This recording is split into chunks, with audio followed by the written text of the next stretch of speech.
आयत नंबर 164 में ये बताया जा रहा है कि अगर एक इंसान इनफरादी तौर पे अपनी ज़ात में तब्दीली लाना चाहता है, अपने माशरे में तब्दीली के लिए वो कोई कोशिश करना चाहता है, और फिर ये भी कहना चाहिए कि अगर वो अपना कोई इदारा, अपना कोई काम, अपनी कोई तहरीक अगर वो इब्तिदा करना चाहता है दीनी पॉइंट ऑफ व्यू से, तो उसका पहला स्टेप क्या होना चाहिए, तो वो यहाँ पे बताया जा रहा है। लिहाजा इस आयत मुबारका को चूँकि 4 मरतबा कुरान में बयान किया गया है, 2 मरतबा सूरह बकरा में भी इसकी तफसीर को देखना चाहिए।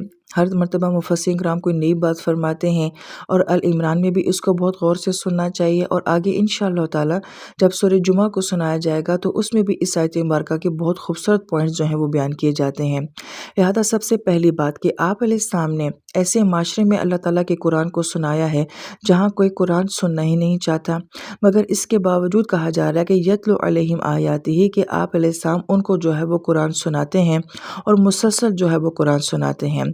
यतलू का लफ्ज़ आता है, तला का मतलब होता है किसी को फॉलो करना। तो गोया कि एक माना तो ये है कि जो कुरान सुना जाता है उसको अमली तौर के ऊपर फॉलो भी किया जाए।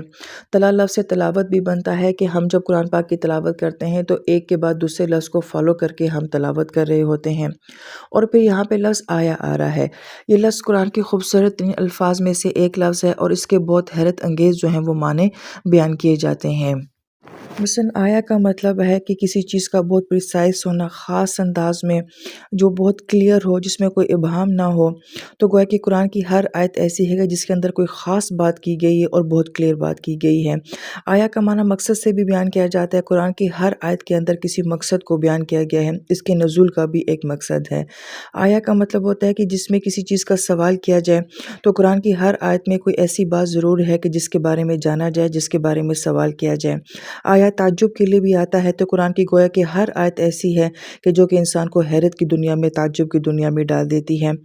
लफ्ज़ आया का हर्फ़ निदा या के साथ भी ताल्लुक़ है, और या पुकारने के लिए आता है, तो गोया कि कुरान की हर आयत जो है वो अपने पढ़ने वाले को मुख़ातिब कर रही है और उसको बुला रही है। आया का लफ्ज़ जो है इसका मतलब फूल का खिलना भी होता है कि अगर आप कुरान की हर आयत के ऊपर गौर करते जाएंगे तो ये आयत खिलती चली जाएंगी फूल की तरह, इसकी नए नए मार्फ, इसकी नई नई खूबसूरती जो है वो हमारे सामने आती जाएंगी।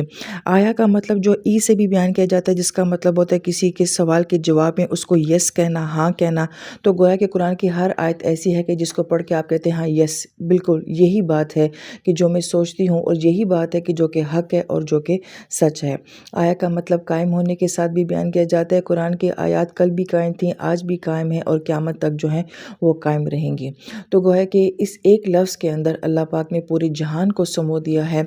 अगर इस लफ्ज़ को हम जान लेते हैं तो फिर कुरान की हर आयत को इसी सोच के साथ देखना कि इसमें क्या मकसद है, क्या डायरेक्शन है, इसमें ऐसी क्या हैरान कुन बात है, इसमें क्या सवाल किया जा रहा है, ये कैसे फूल की तरह जो है वो खिल रही है, और कैसे इसने मुझे कन्विंस कर लिया कि इसको सुन के मैं कहती हूँ कि हाँ यस, बिल्कुल यही बात है जो कि हक़ और सच बात है। तो ये कुरान जो है आप अलैहिस्सलाम उन लोगों को सुना रहे थे जो कि आपसे सुनना नहीं चाह रहे थे, मगर इसके बावजूद भी आपने सुनाया है।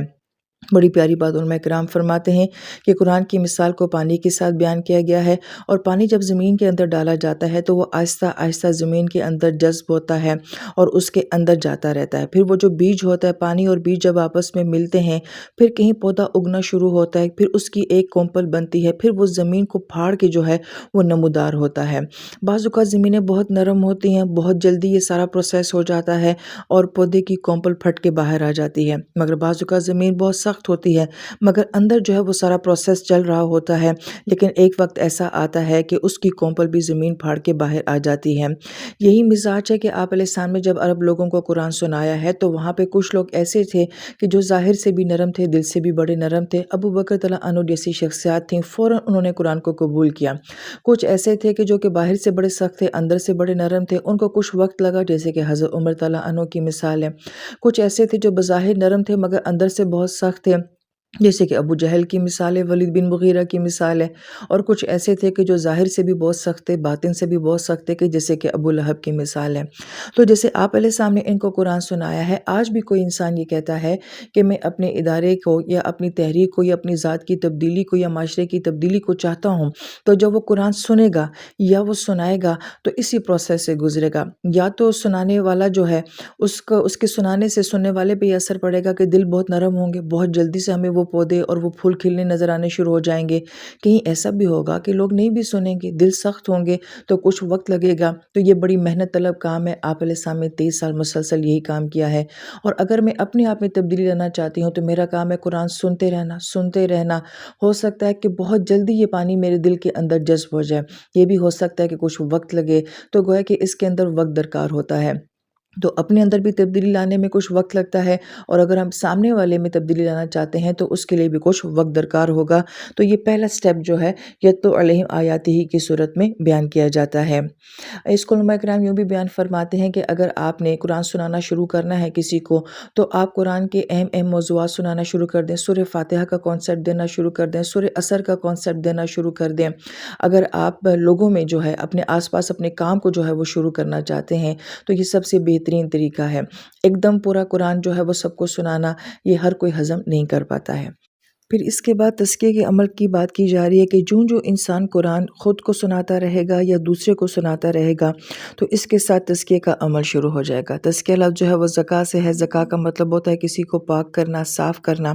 اب یہ تزکیہ جو ہوتا ہے یہ سوچ کا بھی ہوتا ہے، ذہن کا بھی ہوتا ہے، دل کا بھی ہوتا ہے، عمل کا بھی ہوتا ہے۔ تو گویا کہ تزکیے کا عمل بیک وقت بہت ساری جگہوں پہ چل رہا ہوتا ہے۔ جب ہم قرآن سنتے جاتے ہیں تو ہماری سوچ کا تزکیہ ہوتا جاتا ہے، ہمارے عقائد کا تزکیہ ہوتا جاتا ہے۔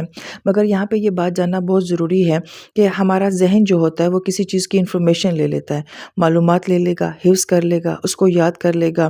مگر تزکیے کا عمل کب شروع ہوتا ہے کہ جب یہ ذہن یا یہ عقل جو ہیں یہ سوچنا شروع کرتی ہیں، غور و فکر کرنا شروع کرتی ہیں۔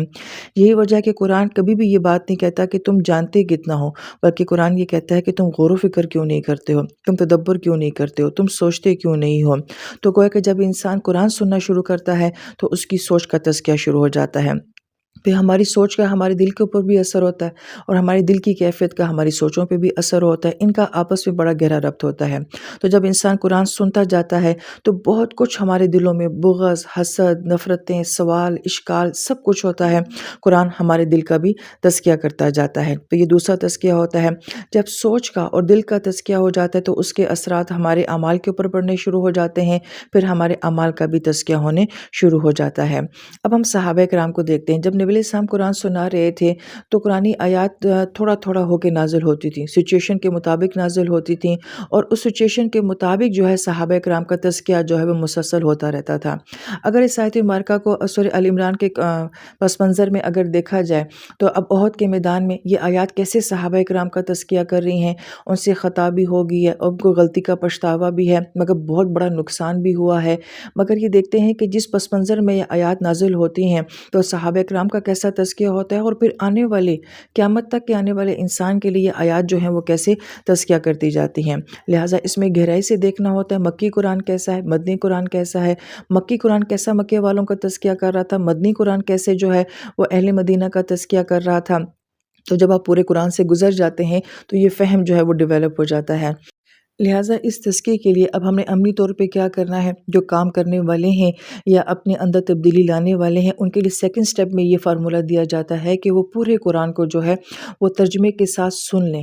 پڑھنے کی بجائے بھی ترجمے کے ساتھ سننا جو ہے وہ زیادہ افیکٹو ہوتا ہے، کیونکہ پڑھتے ہوئے چونکہ ہم عربی زبان کو جانتے نہیں ہیں تو بہت سارے اشکالات، سوالات آتے ہیں، یہ واقعہ یہاں پہ مکمل کیوں نہیں بیان ہوا، آدھا کیوں بیان ہوا ہے، آدھا کہیں اور جگہ کیوں بیان ہوا ہے، یہاں پہ کس کی بات کی جا رہی ہے، کون کس کے ساتھ مخاطب ہے، تو کنفیوز انسان ہو جاتا ہے۔ تو سننے کا بہت اثر ہوتا ہے۔ نبی علیہ السلام نے بھی پہلے سنایا ہے، اور سننے کی جو ہے وہ اثرات ہوتے ہیں۔ تو اس کے لیے سب سے بیسٹ چیز یہ ہوتی ہے کہ دورہ قرآن جو ہے اس کو سنا جائے، اور پھر سنانے والوں کی ذمہ داری یہ ہے کہ اگرچہ رمضان سب سے بہترین ٹائم ہوتا ہے، لوگوں کے دل نرم ہوتے ہیں، فضا تھوڑی سی بدلی ہوئی ہوتی ہے، روحانی سیزن اپنے عروج کے اوپر ہوتا ہے، تو بہت افیکٹ کرتا ہے، یہ بہت اچھا عمل ہے۔ لیکن اس کے علاوہ بھی پورے سال میں جو ہے وہ قرآن جو ہے لوگوں کے سامنے پیش کرتے رہنا چاہیے، رمضان کا انتظار نہیں کرنا چاہیے۔ لہٰذا درس قرآن جو ہے وہ ترجمۃ القرآن کی صورت میں جو ہے وہ چلتے رہنا چاہیے، اور ایک انسان اگر خود میں تبدیلی لانا چاہتا ہے تو وہ کسی سے بھی قرآن کو ایک مرتبہ سن لے۔ پھر اس کے بعد جو ہے وہ تیسرے سٹیپ کو بیان کیا جاتا ہے۔